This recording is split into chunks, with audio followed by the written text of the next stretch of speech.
নমস্কার, আমি সীমান্ত। বড়দেরকে প্রণাম এবং ছোটদের প্রতি ভালোবাসা রেখে আজকের এই প্রতিবেদন শুরু করছি।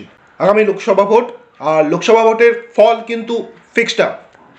ফল, হ্যাঁ দর্শক বন্ধুরা, ফল কিন্তু অলমোস্ট রেডি। বলতে পারেন কি বলছি, ভোট তো হলো না, ফল কিভাবে ঘোষণা হয়ে গেল না। অনুমান যেটা সেটাই আপনাদের বলছি।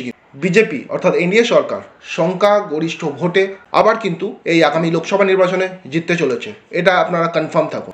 দেখুন, এই যে জনসংযোগ হচ্ছে চারিদিকে, বিভিন্ন নেতা মন্ত্রীরা দেখতে পাচ্ছেন অলরেডি বেরিয়ে গেছে, পদযাত্রা করতে বেরিয়ে গেছে। দেখুন দর্শক বন্ধুরা, এইটা যথেষ্ট লেট, অনেক দেরি করে, ঠিক আছে? যারাই করছে এই ব্যাপারটা, এটা অনেক দেরি করে করছে। আর সাধারণ মানুষের সাথে এই যে জনসংযোগ এত অল্প দিনে হয় না। পার্টিকুলার ভোট আগামী 2 মাস পরে, আর তার আগে জনসংযোগ, এই জিনিসটা এটা ট্রেন্ডিং, এটা হয়ে এসেছে, মানুষ বুঝে গেছে। সাধারণ মানুষ এত বোকা না। এই যে দেখতে পাচ্ছেন আপনারা কংগ্রেসের রাহুল গান্ধীকে, লুকটা দেখেছেন আপনারা?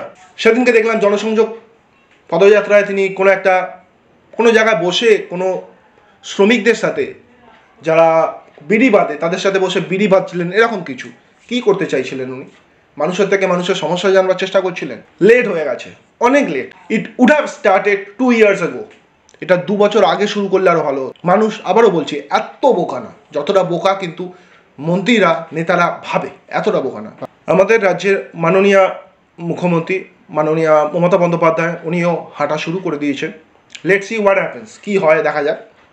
পার্সোনালি দর্শক বন্ধুরা বলছি, অনেক লেট, এগুলো অনেক লেট হয়ে গেছে। যেখানে এনডিএ সরকার, বিজেপি এবং আমাদের অনারেবল প্রাইম মিনিস্টার নরেন্দ্র মোদীজি, আপনারা একটু ভালোভাবে চিন্তা করবেন আমি কি বলছি।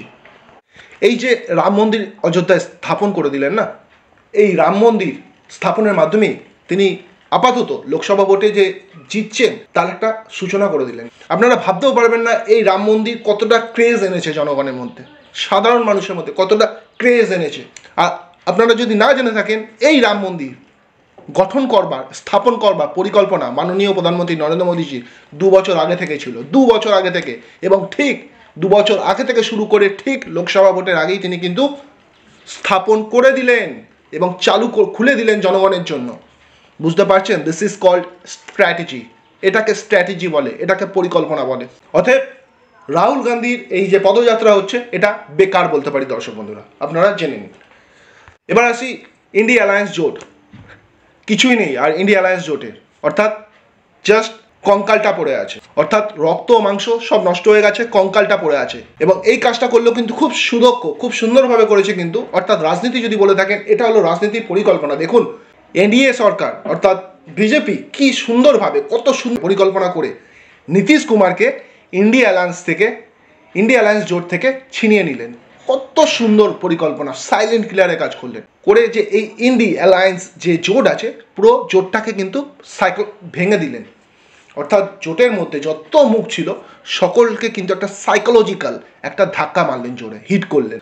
অনেকে ভাববেন যে বিজেপি এটা কি করলো, সেই তো আমে দুধে মিশে গেল, আবার সেই নীতিশ কুমারকে নিয়ে নিল, পাল্টুরামকে নিয়ে নিল।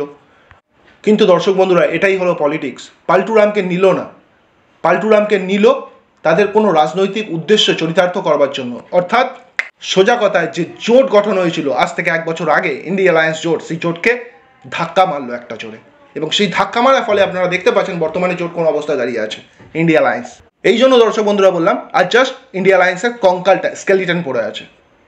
ইন্ডিয়া অ্যালায়েন্স ফিনি 2-3 বছর আগে, যদি এই ইন্ডিয়া অ্যালায়েন্স জোট আজ থেকে 2-3 বছর আগে গঠন করলে যথেষ্ট কার্যকরী ভূমিকা হয়তো পালন করতো, যেটা করেনি।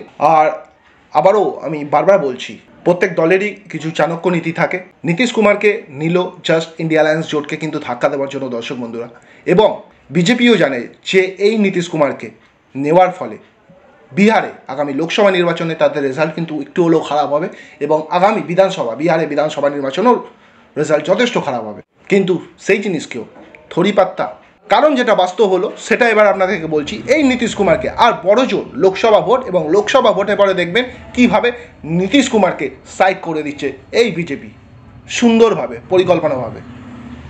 এই নীতিশ কুমারকে নেবার ওয়ান অ্যান্ড অনলি, আবারও বলছি, একটাই কারণ ছিল ইন্ডিয়া অ্যালায়েন্স জোটকে ভেঙে দেওয়া, যেটা ভোটের আগে একদম মুখে করে দিল। তো অতএব দর্শক বন্ধুরা, আপনাদেরকে যেটা বলছি সেটা হলো, এই যে পদযাত্রা হচ্ছে বিভিন্ন রাজনৈতিক দলে। দেখুন বিজেপির আগে অলরেডি শুরু করে দিয়েছে অন্যান্য দলগুলি, এখনও মনে হয়, ইফ আই নট রং, মোদিজি এখনও শুরু করেনি জনসংযোগ, এই যাত্রা এখনও শুরু করেনি, অন্যান্য দল শুরু করে দিয়েছে, কিন্তু এগুলো মিনিংলেস, এর কোনো বাস্তব সার নেই। এবং আগামী লোকসভা ভোটে ফল আবারও বলছি ফিক্সড আপ হয়ে গেছে, জিততে চলেছে কিন্তু এনডিএ সরকার। ভালো থাকবেন, সুস্থ থাকবেন, নমস্কার। আর যদি কিছু বলতে চান অবশ্যই কিন্তু কমেন্ট করে জানাবেন আমাদের ভিডিও কমেন্ট সেকশানে। নমস্কার।